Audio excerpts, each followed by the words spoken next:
with Nicole.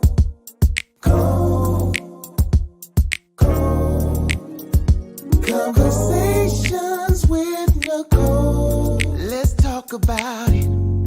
Tell me all about it. I'm here. I wanna know what's on your mind. Ooh, the world needs to hear from you, and I'm so glad to have a conversation to reach the nation. And it's all about you. We'll help each other to discover innovative ways to positively change the world. Let's talk about, let's talk about, yeah. Let's talk about conversations with Nicole.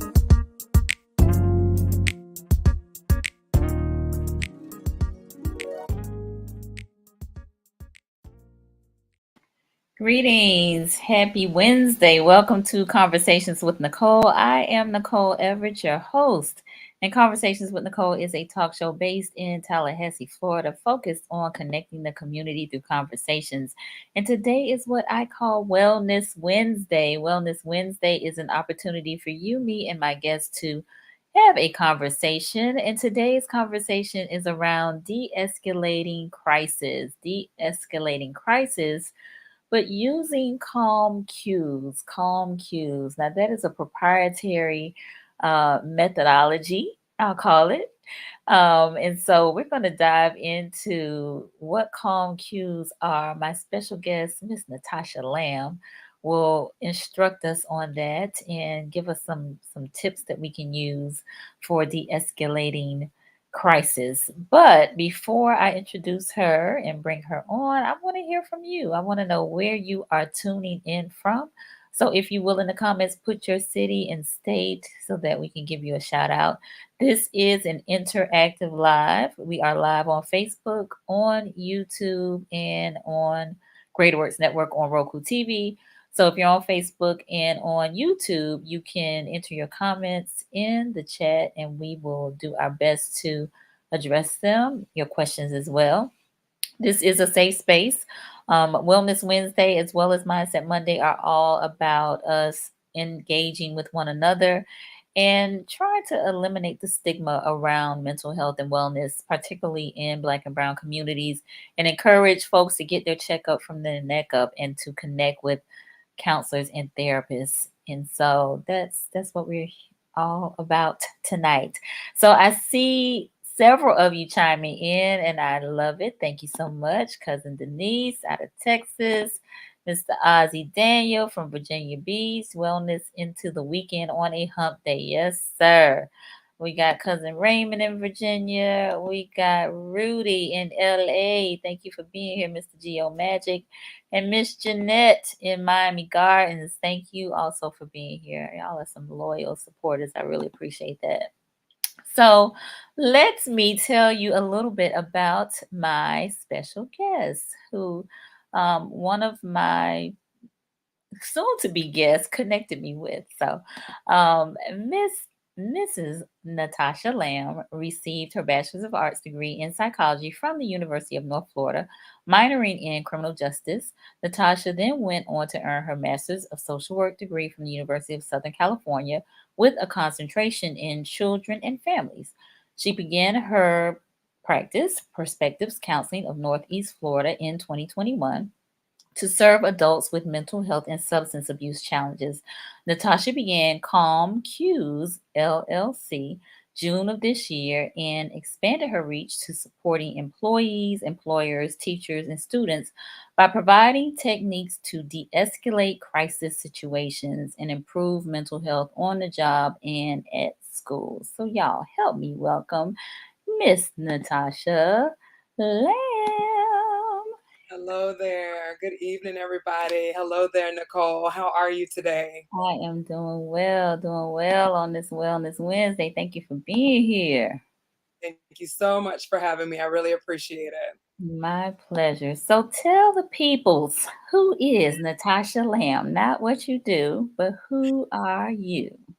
I am a person who loves any and everything fitness related because in this line of work of being a social worker and a therapist, so many times we help our clients through problems that they're experiencing at home in the workplace. So it's very important to be a healthy vessel, to be able to do that, to best support all of the clients that I work with. But I am a military spouse. My husband is active duty Coast Guard. I've got 2 kids, ages 15 and 10. And if I'm not with my family and I'm not working, I am in the gym working out. So a very big fitness advocate for sure. Nice, nice, nice, nice. Now, how often do you work out a week? About 5 to 6 days a week. Okay. So you Yeah, are very active. Very yeah, active. Okay. Good right. Helps deal. keep a nice, calm balance. Indeed. Indeed. So tell us a little bit about how you got on this road to becoming a mental health practitioner. Just give us a little bit of background on that. All right. So a little bit of background is that there have been challenges within my own family that I Mhm. recognized as I was growing up were not very healthy. And though I thought, well, I can't really help my family possibly, but I want to help other families identify what the challenges are so that they can be healthy, loving, supportive families. And so that started my venture into mental health. And it's one I have no regrets about because it's wonderful to be able to help clients work past barriers and blocks that keep them from living the quality of lives that they desire. And it's just an obstacle. They can absolutely overcome it with the right support. And I very much strive to be that as a therapist, as a friend, as a family member. Um, they call it a helping profession for a reason. Indeed, indeed, Yeah. indeed. Okay, very good. So perspectives, you started in last year.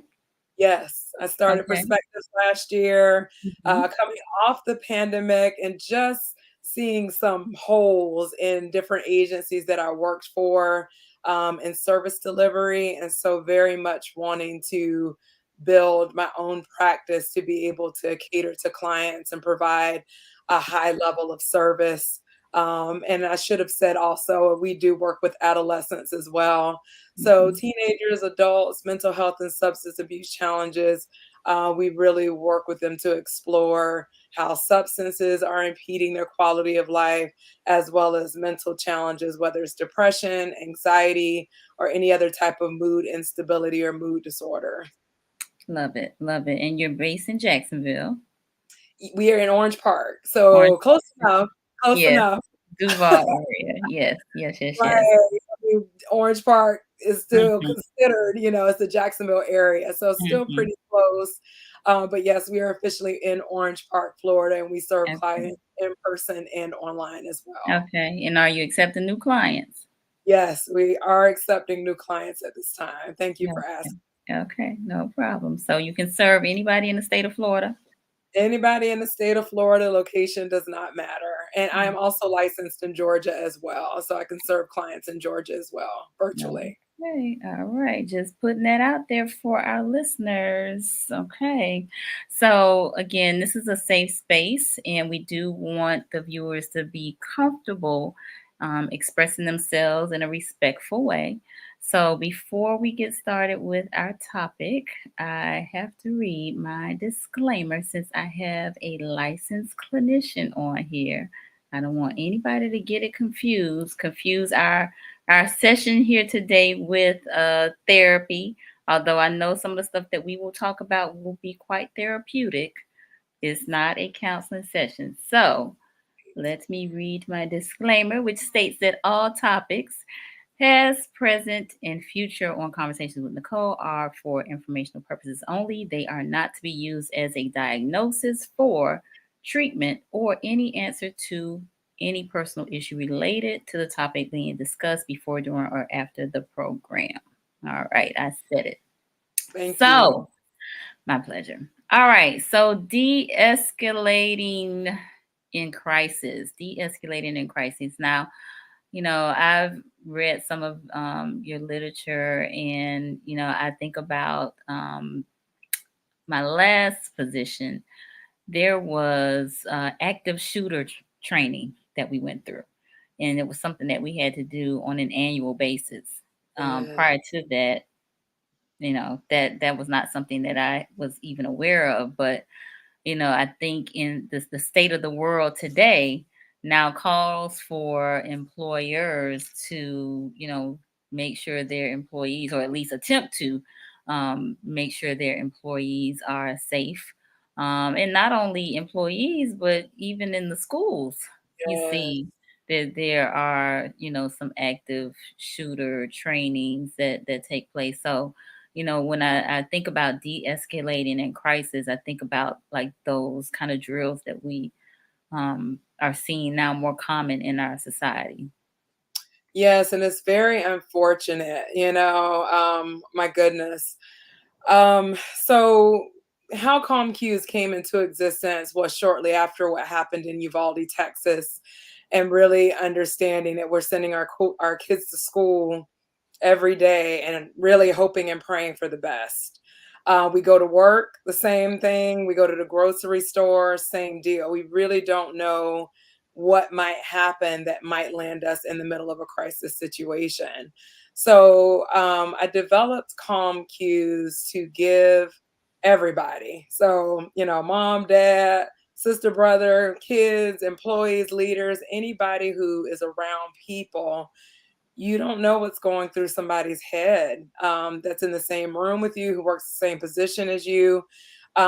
We just don't know at any given time what dangers can occur. And calm cues are meant to be a protocol for anybody to follow to be able to navigate a crisis situation. And I love that you mentioned the annual active shooter training. And then what happens is, it was 8 months ago, 6 months ago. I don't remember what the training said to do. And oftentimes it's very tactical. You know, Hmm. get under a desk, secure the doors. And it's not to negate any of that. But if you find that you're the person having to have a conversation with someone who's escalating that might turn into a crisis, these cues are designed to emotionally regulate the person that is understanding a crisis is occurring and Hmm. being able to have a conversation to hopefully de-escalate the situation.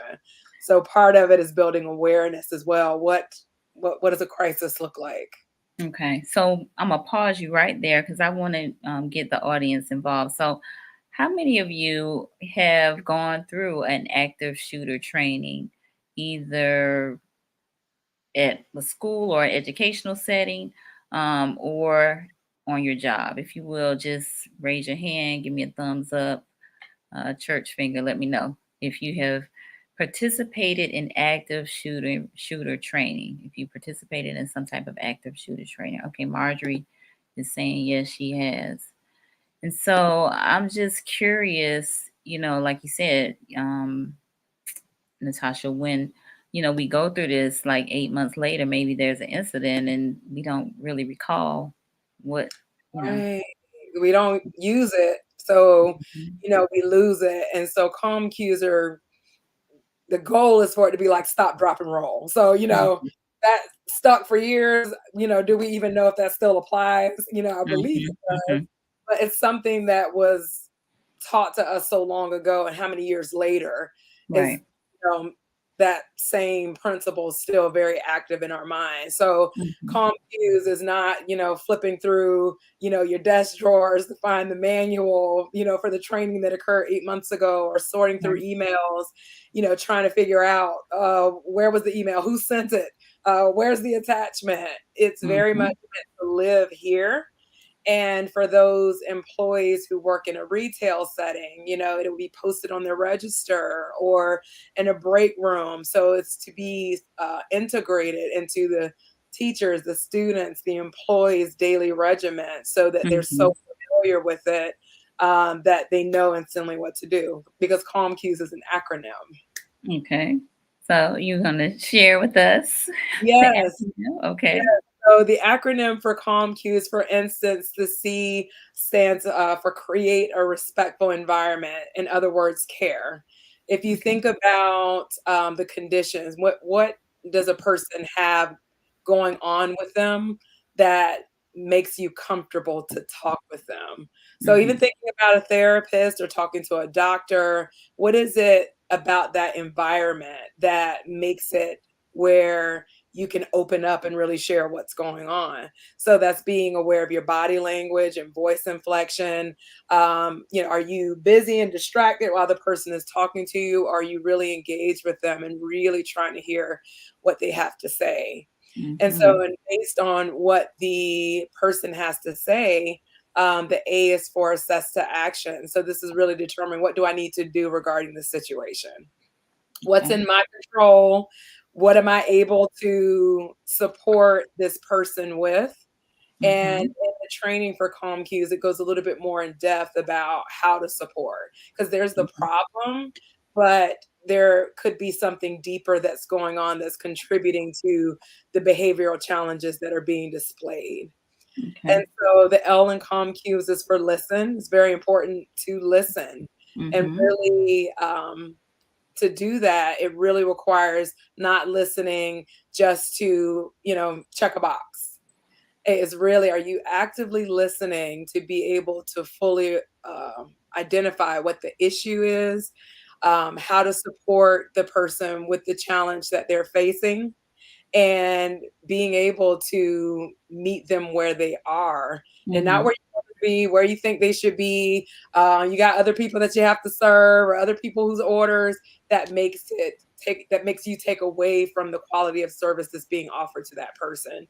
So listening is a very important element of calm cues. Depending on how tense the situation might be.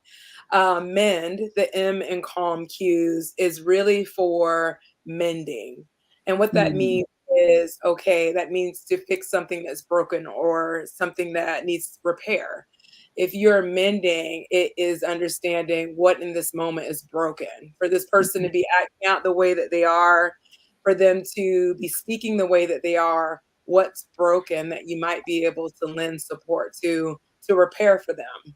And how, when you think about when you have an issue, or your order's wrong, you got the wrong item in the mail, it's everything when you express what the problem is and the customer service is, how can we make this better for you? We'll replace it and we'll give you a credit. And we're so sorry that happened. It's very apologetic. So there has to be a connection, an emotional connection, to show I really care about what happened to you. How can I help within my powers to make this right? And if I can't help, who is it that I might be able to contact for you so that they can reach out and be able to help you along? No, it's nothing I can do about this. I don't know what to tell you, or, whatever. It's really leaning into what the issue is for the person who's in crisis. Okay, so you went through those pretty quickly. So I want to run it back and see if anybody has any questions. So that was just calm, CALM. Care, which is creating a respectful environment. A is assessing the situation. Yes, assess the action. Yes. All right. L is listening actively. And M is mending or fixing what's broken. Okay. Yes.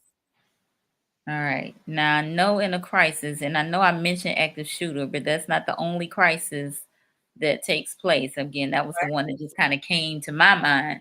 But there are other crises that occur in just society. Yes. Yeah. It doesn't have to be, that's the extreme end of a crisis. But a crisis can be quiet. It can be, the person who's always withdrawn, and the person who doesn't contribute to any conversations that occur in the break room or in the student lounge or in the classroom. There's always signs there that leads up. There's, that gut feeling that sometimes people get, and the gut feeling, if you are aware and really pay attention to, well, what's happening with this person? Or maybe I can have a conversation with them rather than treating them as if they're some outsider or somebody to be shunned and ignored. It's very unfortunate. I mean, just having a conversation with the person might actually interrupt. Okay, somebody does care. Just the fact that one person noticed them and had a conversation with them, rather than kind of writing this person off and dismissing them. Mhm. So it's very important to just have an awareness about your surroundings wherever you might be, and knowing the people that you see on a day-to-day basis, recognizing when something is off. If somebody is Mhm. normally outgoing and they're amazing and they're upbeat, and all of a sudden they are a shadow of themselves, Mm. it's obvious that something is wrong. So how helpful would it be to have a conversation with that person to ask them how they're doing? Uh, Mhm. is everything okay with them? So, and I agree. I agree. Sometimes we can be so caught up and not, kind of paying attention to our surroundings. So I think just taking a moment to acknowledge people and kind of check in with them Yeah. is valuable. Lynette has a statement that I think we should try to address. She says that a crisis is subjective. Okay. A crisis Yes. is subjective. It's subjective, but there's all common themes and threads that connect them. So maybe somebody is just quiet, and maybe, they don't like to talk to people, and that doesn't mean the person's in crisis. But if you're noticing that this person has dark drawings, or you happen to see them sketching something that is, really bloody, or looks like it's going to bring harm or hardships to others, it's worth questioning. It's worth Mhm. saying something to someone about that, maybe a school counselor or whomever the work resource is within a company, the liaison, what Mhm. you might have seen. So it's not for you to necessarily make a decision about whether or not the person is in crisis. It's more so noticing, okay, over time, what are the behaviors that are occurring that might be leading you to believe that there's something happening potentially with a person. So, yes, it's subjective, but there are common themes that occur from one person to the next that lets you know, okay, this might have more of a dangerous element to it. And in the Absolutely. training, that's what we go a little bit more in depth into, is describing, all right, people are individual. Not everybody likes to talk. Not everybody wants to engage. That doesn't mean that Mhm. somebody's in crisis just because they're an introvert. But, Mhm. combine that with, um, maybe they have more tension with others in the office or at the school, or they make some alarming statements that sounds like, it could be a potential threat to everybody that's involved on campus, and the person is gradually escalating. That's certainly Mhm. worth mentioning. So, you know, uh, I hear Lynette, right? Because, as I learn more about behavioral health Yes. and traumas and that sort of thing, I recognize that, traumas are often self-defined, and sometimes what I would consider trauma, somebody else might not, right? Right. Very true. And Yeah. so, I hear you, Lynette, in terms of this crisis piece, but I also we've seen so many, mass shootings and just people. They're not even just shootings, just I don't Stabs, know.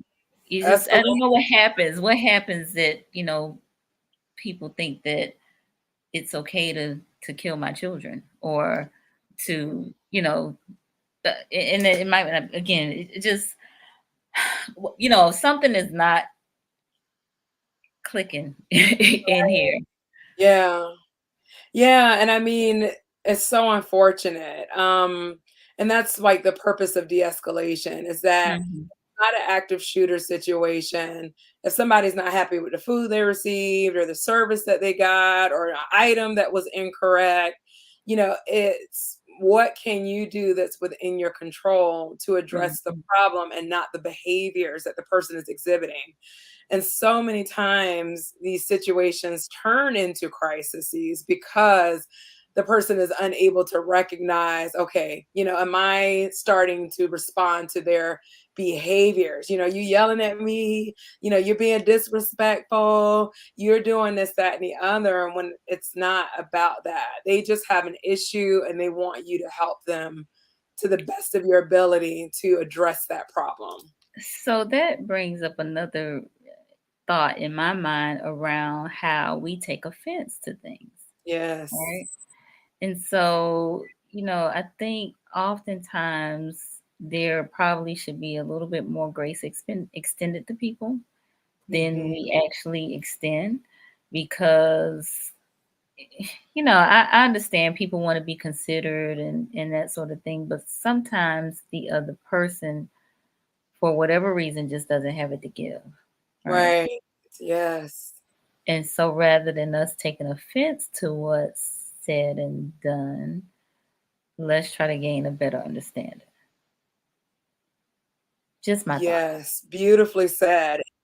And that's a beautiful piece of what happens when someone is in crisis. They really can't. Mhm, They don't have it.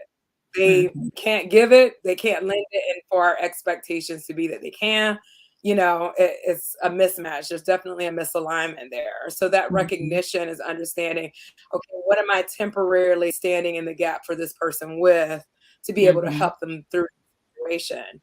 And, Right. you can completely turn the situation around, the fact that you are able to connect or mend with this person because last week the same thing happened to you. You know,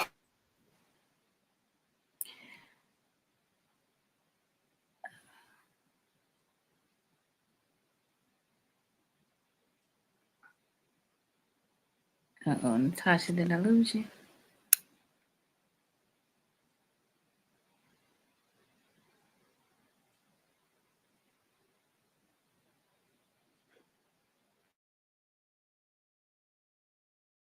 A little bit of technical difficulty, so y'all bear with me. We're gonna get Natasha back on. So I I see your comments, Lynette, about difficulty sensing things when things are off with colleagues when working remotely. I can absolutely see how that could be the case, of course, because you aren't in their presence. Perhaps you're only seeing them via Zoom or Teams or some type of virtual interaction, or your communication is via email or on the phone and that sort of thing. I also see your comment, Marjorie, about having a high level of anxiety daily, walking in the grocery store and being assessed and beginning to assess others. It creating unhealthy mental states for us to live like this daily. So, I can see that. I mean, I have interacted with some people that are on a higher state of alert as it relates as a result of the pandemic, right? And having gone through COVID, maybe had COVID, maybe several times, and now it's just very cautious of the air that they breathe and who they are around and what they're exposed to. That's just one example. But then when you start thinking about assessing, um, you know, well, caring in terms of creating this respectful environment, using these calm cues, assessing what's going on around you, it can maybe take you to a place, right? It can maybe take you to a place. So I think we got Natasha back. So I want her to kind of address some of these points that have been brought up. All right, here we go. sorry about So it's okay. So technology, yes. All right. So Lynette had a comment about finding it more difficult to sense when things are off with colleagues when working remotely. Yes. Hmm. Yes, that's certainly a barrier because communication and interactions are so limited. So it really depends on the organization and how interactive the team element of the organization is. So, like, are your teams required to meet virtually on a weekly basis? How often are you guys having contact with each other on a daily basis, even in a virtual environment? So it really is specific to the organization and whatever platforms they use, because some are a lot more communicative than others. Like, I know customer service, it can be very difficult because if you're Hmm. on the phones for your entire shift, it makes it very limited that the employees have contact with each other, which is unfortunate.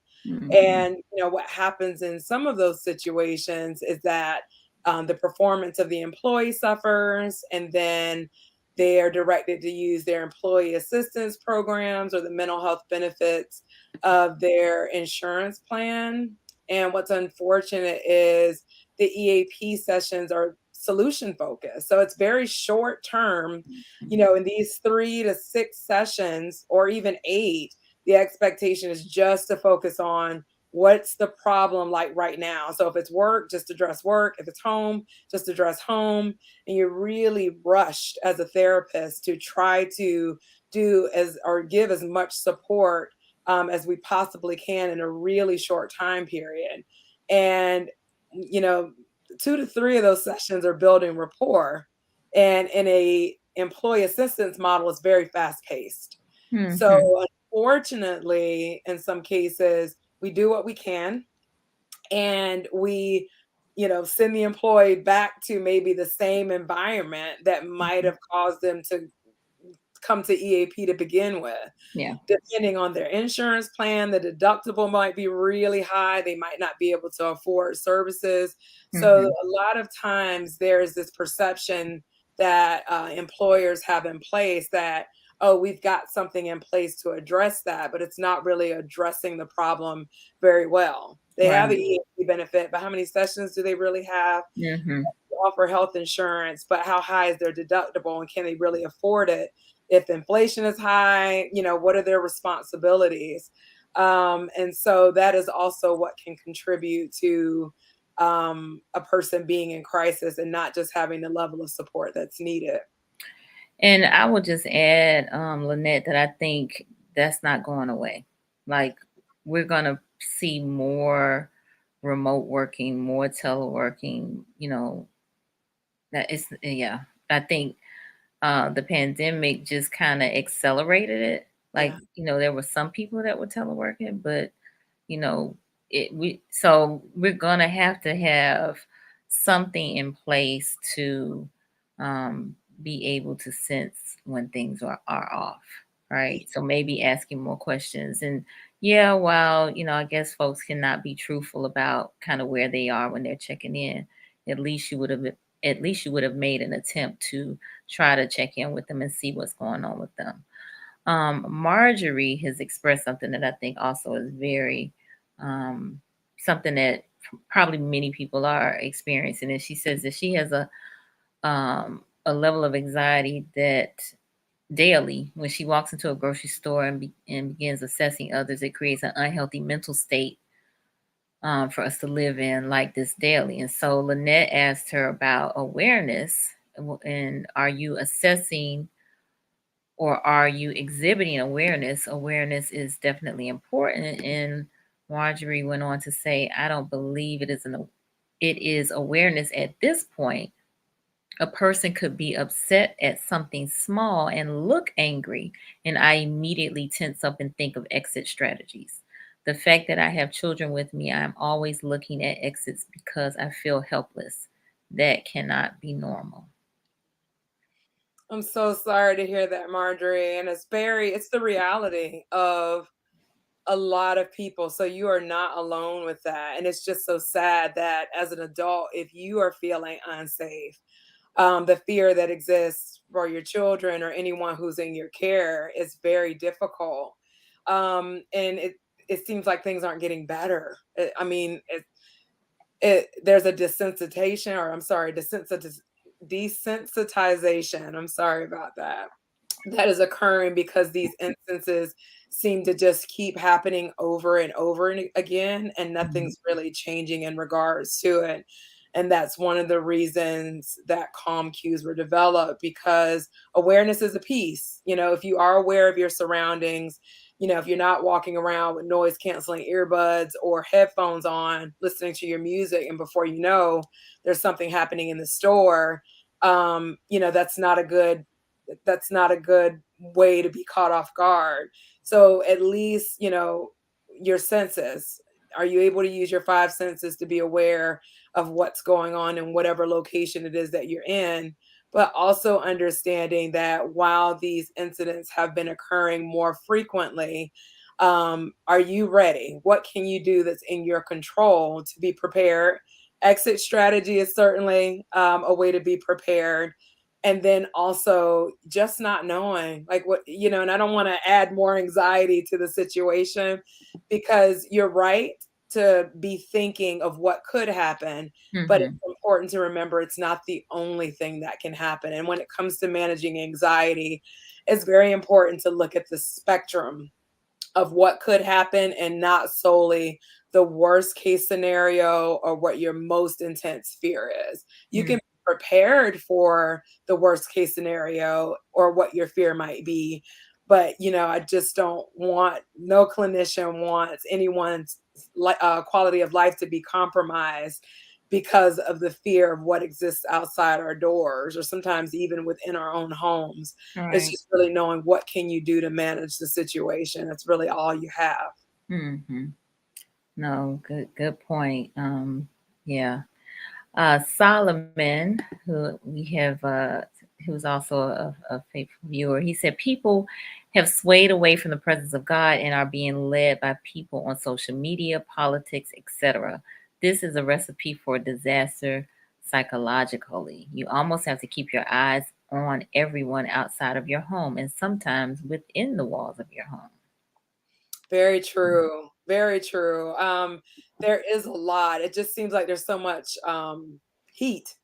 It Hmm. seems like, the environment is ripe, for a disagreement or an argument because, Nicole, as you pointed out earlier, so easily people react to something, you're disrespecting, and, Hmm. people are so quick to react to that rather than understanding what is this person's capacity right now for them Right. to be acting in this way, because we know it's not a way that we're taught, at least not you know widely taught, and I would Hmm. hope no one is teaching some of the behaviors that we see out in society to their children who grow into adults who exhibit these behaviors. Right. But it's the understanding that if the person is acting this way about this situation, what's happening with them mentally and emotionally. And the thing with a crisis situation is, for the person in crisis, you do not want to be a threat to them. So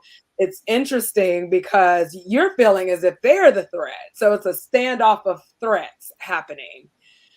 But the purpose of de-escalating is so that you're not posing a threat to them to calm them down. Think Mhm. about it. Somebody is angry with you and yelling at you and being very just defensive, then typically, unless you've got, a good awareness, good self-control, the typical response is to match that energy because, Mhm. you're not, I'm a threat too. You're not about to, top me. You're going to know who won this argument when Right. it's not about that. It is understanding that for the person who is escalating, who is becoming upset, that can turn into a crisis.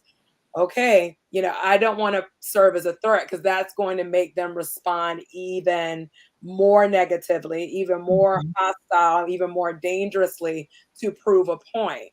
So it's understanding and recognizing what a crisis looks like. All right, calm cues, where you at? I need to create a respectful environment, even though this person is not. It's not about Mhm. matching what they're doing. I'm not Mhm. going to be respectful if this person is not being respectful to me. It's not about what they're doing. It's about the environment you're attempting to create to calm them down. And in dealing with a crisis situation, it's very important to understand that. It is not about trying to beat the other person. It's not about trying to clear your name or, you said this about me. Does the person even know you? Like, what do they even know about you? About you? How much influence do they have in your life, of your children's life, your finances? So why take it that deep? Why does it Mhm. have to be that deep when it's not even about you? It's just, unfortunately, you happen to be the face representing Mhm. whatever company, organization, or product that the person is unhappy with. And it's knowing how to respond to the issue at hand to de-escalate the person and calm them down so that the issue can be addressed, because people can't communicate when they're in crisis. That's not Mhm. the ripe environment to do so. So Yeah. words are going to fly, things are going to be misunderstood, and it's important to understand the limitations of the person who is in crisis so that you can respond appropriately. Mhm. All right. Well said. So, for those of you just joining us, I am on with Miss Natasha Lamb, who is a psychotherapist. She is the owner founder of Perspectives Counseling of Northeast Florida, and also the creator of Calm Cues, which is focused on providing techniques to de-escalate crisis situations. And so, we've been talking about what calm cues stand for and some ways to de escalate situations. And so, whew, it's heavy. It's heavy, it's heavy, it's heavy. Because real time, listen, they tried me. Yeah, right. They tried Yes. the you know what out of me, and I got to get with them. Yes. That's the next No, action. no. Right. We That's got the to change our mindset about that. yes. Very much changing the mindset Hmm. about that to okay, nope, I'm not gonna let this person have and control my energy the rest of my day. They have a problem and it doesn't have to become my problem.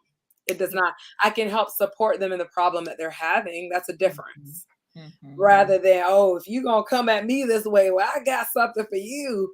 No, let's not do Yes, that. yes, yes, yes. So, Rudy saying yes to your previous comment, especially if that environment is someplace where you have to show up to every week. Yes, that could be very difficult. Hmm. And depending on if it's a colleague or if it's a customer, I wish Gio there was a little more context there to know, if it's a colleague or somebody that you work with, like what's the issue or what does the B Hmm. think? Because it might be a conversation or a misunderstanding or something that somebody said that wasn't true and Hmm. really just having a conversation just to say, hey, like I am not the enemy here. I'm working for the same. Oh, okay. Thank you for your comment. I'm working for Hmm. the same organization as you, or as a teacher, or working with other students. That Hmm. we're all here with a purpose or intent to either learn or to deliver this information to you, so that you can be a more educated version of yourself. So yeah, I'm sure that's very difficult. Yes, and managing, regulating those emotions. Yes, and that's a big Hmm. piece of it because once our body perceives there is a threat, there's chemical changes that happen in our brains and our bodies that are responding to that perceived threat. So that's Hmm. why it's very important that the awareness of your surroundings are so that you can calm yourself to be able to calm the situation. Because you don't Hmm. want to say or do anything. And it's not that calm cues are a guarantee that things are not going to turn into a crisis, because there's other elements that are unknown that might be occurring. If there's substance abuse, if the person took a combination of alcohol and drugs that is causing them to hallucinate, Hmm. ComQ is not going to work, against that. So it's to consider that in a situation where you recognize what's happening with an escalation. Is there yelling occurring? It's can you sense that something is happening that's about to get a little bit heated, to either make the exit strategy, as the lady said earlier in the broadcast, Marjorie. or are you the person that is on the other side of the counter that the customer is escalating with, and you have to have this conversation because you're the employee. Hmm. Hmm. Yeah. Yes. Absolutely. So Solomon said that is why it's so important to have a support channel around you. Sometimes we need folks to help redirect us. They got to be level headed, though, not someone that's going to turn up just as fast as we would. That's Absolutely. You hit the nail on the head, Solomon. That's exactly what the person that's not in crisis is serving as. They are the redirect. They are the calm. Mhm. Oh, okay, I get you're very upset about this. And again, as you Mhm. said earlier, Nicole, trauma to you might not be trauma to me. So it's not my interpretation or analysis or judgment of what I think is important or, what it should be. It's for this person, what it Mhm. matters and means to them. So it's Yeah. almost as if you have to take your own judgments, your bias, your, whatever it might be that has you looking at this person sideways and understand if they're reacting to this in this manner about this thing or this situation, there's more going on here than just this. But in Mhm. this moment, I'm just going to address this. This is not my job to address everything else. That's people like me. That's our jobs. Right. Marjorie is running. Okay. Sorry, I had to laugh at your use of the emoji. Marjorie is running. She said, "These days it's always flight and never fight. The devil is busy." Yeah, true Yeah. story. True story. And I'm so like again, it's sad that we're living in times where, that's the reality. Like you know that okay, I'm not here for that. I'm out the door with that. But Mhm. it's just that unfortunate instance, Marjorie, if you Yeah. happen to be that person, say if it's you, maybe a teenager, maybe a 16 or 17-year-old working the counter, and you're in this Mhm. restaurant with this person that's escalating. Are you Mhm. going to leave that 16, 17-year, or are you going to feel like, oh my goodness? And you just might know calm cues to be able to step in and support this person. Mm. Okay. Uh, Gio, who is also Rudy, he says, "I've had yelling through email. I was supported by my department, but was prepared in my office for conflict nonetheless." Ooh, and Mm. that was permitted? Well, I mean, when you say you were supported by your department, was there ever any type of mediation between yourself and the person who's doing the yelling? Mhm. So it'd be very interesting because part of Calm Cues LLC is not just all Calm Cues, but also to offer training and workshops to Mhm. organizations to promote a healthy work environment because there's the recognition we spend a lot of time at work.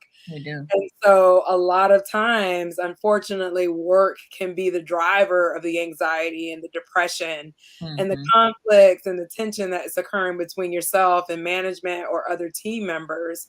So it's very important when situations like that happen, when there is yelling and mediation. A lot of times people think, oh, HR, they'll handle it. But HR, that is a legal component of an organization to help them Mhm. understand, okay, are we operating within the legal bounds to not open ourselves up to risk? What do we need to do to address it? So they're not necessarily the people who mediate or the people who they investigate, okay, what did Mhm. you say happened and what did this person Right. say happened? And as a result of that, this is going to happen. But at the end of the day, if you still have to work with this person, for weeks and months on end, who's doing the work to repair this relationship? Because you Mhm. guys still have a job to do and you still have to work together. Yep. Who's doing the mending? Yes, who's doing the mending? That's a good way to put it. Mm-hmm. So, are there other techniques to calm cues? The cues, is that an acronym for something? Yes, so CUES is an acronym as well as far as Okay. communicating. So the C in CUES is communicating Mhm. conformity with the individual. And that doesn't mean I'm joining. If you're going to shoot up the place, I'm coming with you. Or, if you want to go egg the boss's office, I'm with you. It's more so of the issue that's at hand. So you're very much communicating with the person or seeking to understand, okay, what's happening with you that I could see as being problematic. And even if you don't see it as being problematic, it's again understanding that what you might perceive as a problem or not being a problem doesn't mean the same applies for someone else. Mhm. So it's really opening yourself up to understand, okay, if this matters enough to that person, how can I communicate that to them so that they don't feel isolated, so that they don't feel like nobody understands what they're trying to say or what happened to them that matters? Because Mhm. this could be the umpteenth thing, in a week or the umpteenth thing for the last year that sets that person off. Yeah. The U is for understand. Okay. Just very much working to understand. And that's why listening is super important, really understanding what the person is trying to say. If you don't understand what the person is trying to say, very much working to do so. So that requires asking questions or repeating what they said to make sure, if I have you correct, I just want to make sure I understand you didn't get the order that you were supposed to get, when you ordered it, or you ordered this and we gave you this instead, and you're upset because not only is Mhm. it late, but it's also cold. So you're really just conveying to the person an understanding of what the problem is. The E is in regards to emotional intelligence. And, I know some of you might be saying, well, no, I don't have, or I know people who don't have emotional intelligence. Well, if you don't have that, it's really okay. Do you have an empathetic bone in your body? Can you imagine anybody in your family? Can you imagine any of your kids, your mom, somebody who really means something of importance to you having this same experience? And if so, what would your reaction be? So Mhm. it's in this moment, understanding that because this person is in this emotionally destitute place, how can you give them something in the moment that they don't have? And by being empathetic, you are expressing a concern for what's happening to them, a concern for how it's affected them, and really doing what you can to at least be an ear to them, if nothing else. I'm here to listen to you, if nothing else, to try to come to a resolution of how to resolve what your problem is, even though this started out very disrespectful. Right. Oh my goodness. All right. So the S is for support, Support. and that's in what ways? How can you support the person? How can you support them in addressing the problem? How can you support them maybe long term? So depending on how deep that conversation goes, once they feel that you're not a threat, they've opened up to you. It started out being about the wrong product they got, but you find out that a family member is gone into hospice, and they just got laid off from their job. What resources are you aware of that you might be able to provide to this person? Mhm. Maybe you worked with a really great therapist that you can recommend that they speak to. So Mhm. you are really, as you're working through the cues, what support does this person need to not get to this point again? Right. Because, when you think about someone being in crisis, oftentimes there is a significant unmet need or multiple unmet needs that are occurring that leads to that buildup of emotion that comes out when something that seems to be teeny tiny sets them off, Mm. or the person gets to a place where they're just numb, as we often see with mass killings and the like. Mhm. So Gio came back on and said none to your question about, I guess, recourse or, you Mm, know, they had no leg to stand on in our disagreement. The advice of patience in this particular situation was the correct one. okay, okay, and that's unfortunate. I don't. I mean, I think it's the therapist in me that's always like, "Who, like, what happened? What was the start? And then what was the Right. finish? And do you still work with this person?" I think it's the Right. therapist in me. So I Mhm. apologize. No, that's fine. I mean, because we do have to live with people that live, work with folks that are challenging. Maybe Yeah, their personality or their mindset might be challenging for us. So no, that's real. it could be very difficult, and even worse when there's a disagreement, because Mhm. you also don't want to feel like you're the person on somebody's list. Mhm. If that Mhm. person snaps, I don't want to be one of the people that they come for. So, Right. we're migrating back to working in office environments, and that's an adjustment in and of itself, Mhm. because you're taking people from the comfort of their homes, putting them back in the office, Mhm. having them, share spaces all over again when they've gotten used to having their own space. So again, it's making the environment ripe and tense for office escalations. And EAP is not always the answer. And depending on the health plan benefit that's available, if there's a high deductible, Right. that's not going to answer the problem either. So Marjorie said the number of quick escalations in crisis situations, I think, also stem from so many people struggling with the thought of suicide. This generation feels like they have nothing to lose. It means nothing for them to take the life of others when they do not value their own. How do you de-escalate someone that feels like they have nothing to lose? It really depends on the situation and context that someone would come into interaction with a person like that. It's unfortunate, but some people grow up in disadvantaged neighborhoods. They don't have that family support to check on them, to have their mental, physical, and emotional needs met. And that's why it's so important to not write these people off, if you will, because you could be the person that does care about them. You could be the person who thinks enough of them to ask them something about themselves, to give them that glimmer of hope and encouragement that they are seen. And oftentimes it really depends on the interactions that that person has with others. So, are they always home where they're not in contact with other students, employees? Do they work in an environment that, people really don't care? So there's so many things that determine how the risky behaviors are caught for intervention to occur.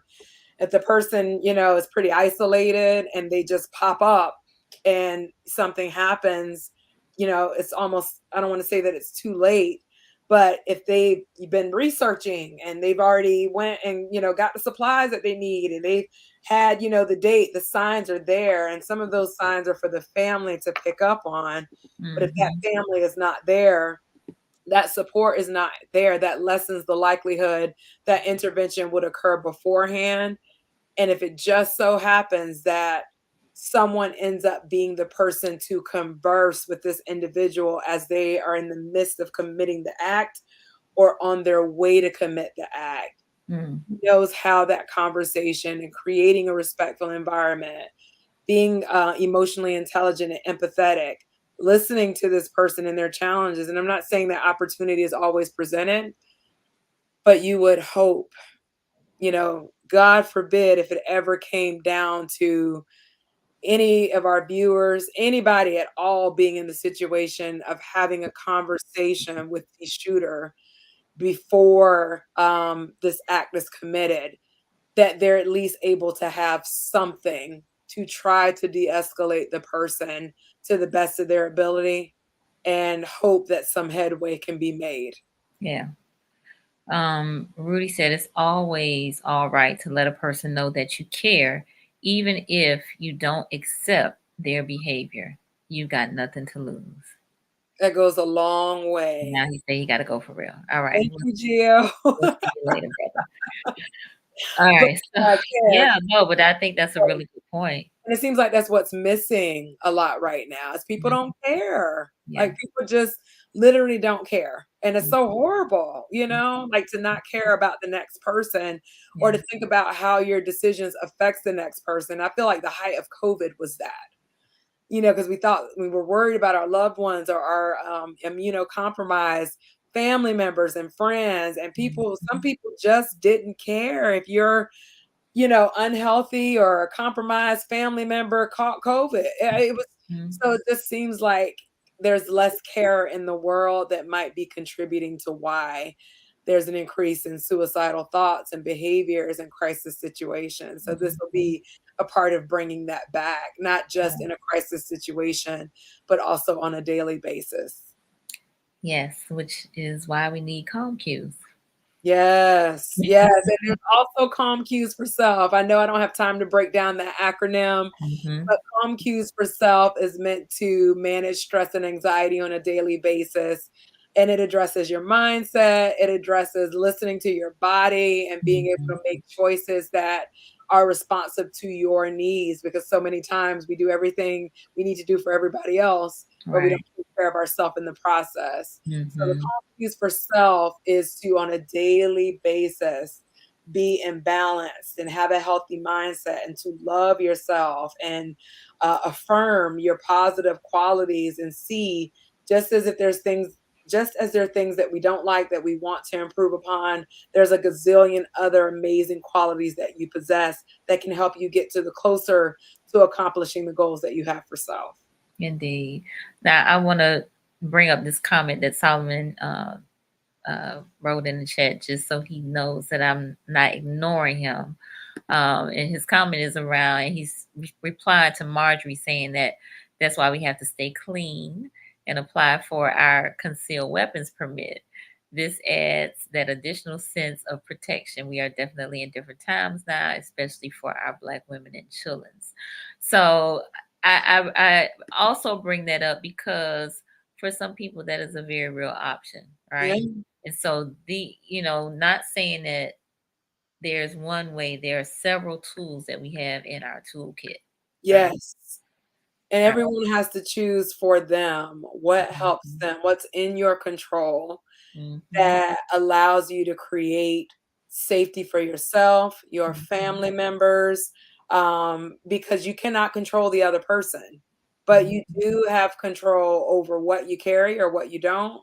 You have control over whether or not you are assessing the store when you walk in and know what your exit strategy is. Yes. You can control as much as possible the conversation and the environment if you come into contact with someone who's escalating or in crisis, by creating a respectful environment, listening to them, really working to understand them, expressing empathy and being concerned about this problem that is of significance to them and not necessarily to you.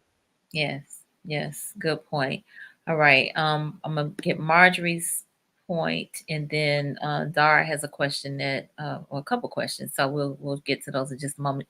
Marjorie says we can definitely do self work. The next time you ask someone how are they, do we listen for the answer? Simple acts of care can make an impact. They really can. That's a beautiful point. Yes, actually listening and not just asking like in passing, how we typically do, especially if we're rushed.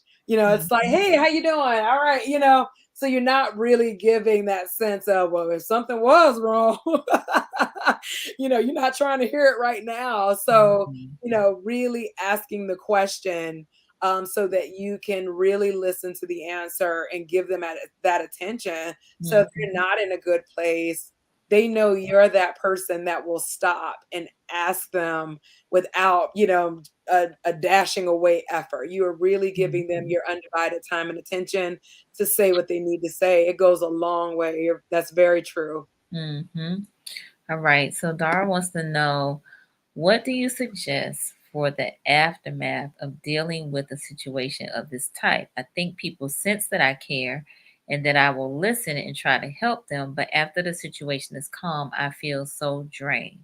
What do you suggest to help someone regroup after handling a situation? All right. So I'm going to take that to mean that after somebody has either escalated or there's been a crisis situation, you make yourself available to listen, but then afterwards you feel drained. So how are you decompressing from what you just handled? Yes. So it's very important that, yes, you took this energy basically. So it's understanding, being in a healing profession, doing the work that we do, you are taking in the negative, the sad, the depressing, the hurtful energy that somebody else is experiencing.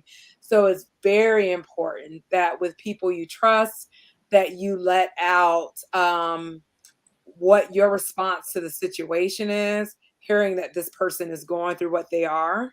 So I don't know if it's in the context of you went through the situation too, or if it's something that they're dealing with, but having your outlets. And it's one of the reasons why I live in the gym, because on a daily basis, I am taking in all of the problems of the people that I work with, and happily so, but it can drain you. And that's the importance of self-care. And while calm cues for self is important, is because you've got to take care of you to be able to support others. So I would encourage talking to someone that you trust so you can decompress and release the energy associated with supporting the person or the people that you help.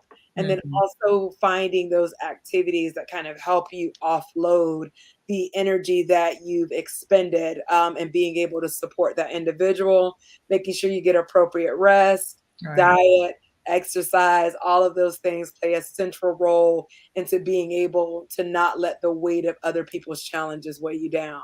But thank you so much for being that kind of support in the world. We need it. Yes, for sure. All right. So Solomon is back. My boy Solomon, he gives it to you. You look uncut.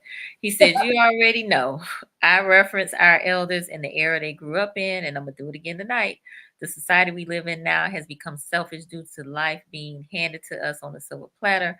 Our elders didn't have that silver platter, so they were not able to develop this selfishness. There wasn't any time for it. Easy times create weak people. Hard times has created some of the strongest people. So, I think about that too. So I can't really argue with Brother Solomon. In thinking about this, like some of the conversation that we've had tonight, I think about when we were segregated. Yeah. We had to be in our community. We Yes. couldn't go everywhere. We weren't allowed access to any and every place. And so whatever issue we had with somebody in the community, we had to work it out or just be in our feelings and keep it moving. Now not to say that, we weren't, you know, fighting each other or shooting each other back then, but I don't know if maybe it's just how the media publicizes everything, or we just have so much access to news and information, at our fingertips. And yeah, I'm not sure, but I often think of that as well. So I kind of agree with Solomon on in that regard in terms of just how our ancestors, we just had to, Had to kind of. make the best of what we had. Exactly, because Yeah. we didn't have all these options that we got now. Right. And Solomon, I won't say that easy times create some weak people. I'll say inadequately skilled. Because they have not suffered those hardships and those challenges that our elders that we experienced to develop the skills to overcome some of the challenges that are faced in current times. So it's just, they don't have the skills. And what's even more unfortunate is that the lack of skills is being accommodated more so that it becomes a norm rather than, okay, no, you've gone a little bit off track. Let's show you why we do things this way and how it could be helpful to you. So it's more accepted. So that's more of a divide because it becomes a more common presentation. And so because of that, it doesn't seem like it's an outlier or if it's something or anything is off. Indeed. Woo! All right. Well, this has been quite the conversation. Yes, for sure. And just the tip of the iceberg, I feel, because of course, Calm Cues is your, I don't, do you call it a curriculum? What do you call it? It's a protocol. It's a Okay. protocol. It's a framework. Okay. It's essentially guidance. What do I do mentally and emotionally to navigate an escalating situation or a crisis? Because so many times we're just told to run, hide, and like I said, not negating any of that, because if it applies and you can, absolutely you should. But if you're the unfortunate person who has to have that conversation with, someone who's in crisis, it's understandable. It's a scary situation, but you have to get in front of your thoughts and calm yourself to have the conversation, or else, you're frozen and you might say or do something that might worsen the situation. So it's very much having the self-awareness to regulate and do what you need to do to calm yourself, to have a conversation. Okay, you are upset. Let's talk about it. What's happening? Why are you upset? Indeed. Creating a respectful environment. You're listening. You want to support this person as much as you can. Agreed. All right. So again, tip of the iceberg, and we're not going to give everything away because this is her protocol. And yes, she is trying to connect with folks in HR, folks in schools. So this is an ask also of the community, because we we got. So Yes. let's support one another. And I'm asking that you support our sister Natasha as she puts out this, Calm Cues protocol. So how can folks connect with you and your work? Thank you so much for asking. You can find me on LinkedIn with my name as it's listed on the screen. Okay. You can also find me or Calm Cues LLC on LinkedIn as well as Calm Cues LLC. If you would like specific information about Calm Cues, you can send an email to info@calmcuesbyperspectives.com. And Mhm. again, we are all about creating safety for employees, for leaders, for students and teachers to help decrease the anxiety that goes into living our everyday lives. Mhm. We very much desire to create a healthy space for everybody that we work with.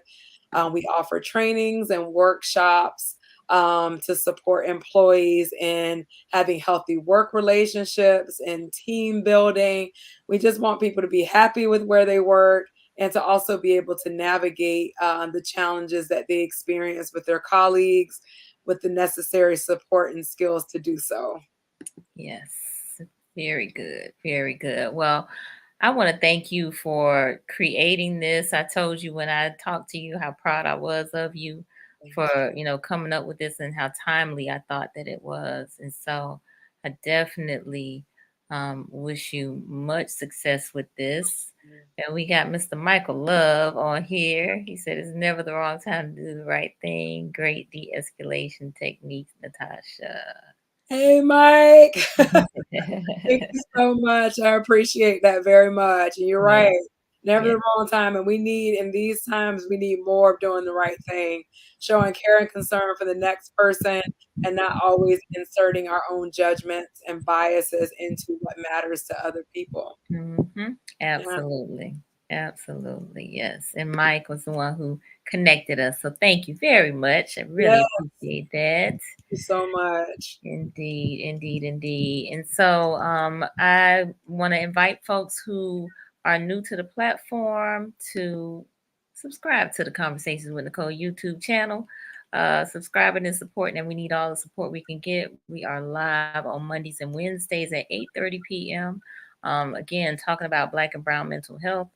And also, season 11 is on and popping. So every Friday for 10 weeks, we are on YouTube and on the Greater Works Network on Roku. So you can check us out there. This Friday is DJ Demp, who is I call him kind of a local legend here in Tallahassee, but he is going to be the featured guest for that show. So oh, listen, Michael said, I told you she was awesome. Yes, she is. Thank you very much. Thank you. So, yes, yes, yes, yes. So, again, we got to support each other. Yes, Yeah, absolutely. yeah, we got to support each other. So, y'all, support Natasha, support me, and we will support you, you know. Yes, absolutely. Mm-hmm, mm-hmm, mm-hmm. All right. Well, we are going to bid you all good night. Thank you again. We did get some comments from folks saying that they enjoyed the conversation, necessary conversation. So good. We're glad about that. All right. Well, we will catch y'all next time. Have a good night. Take care of yourselves.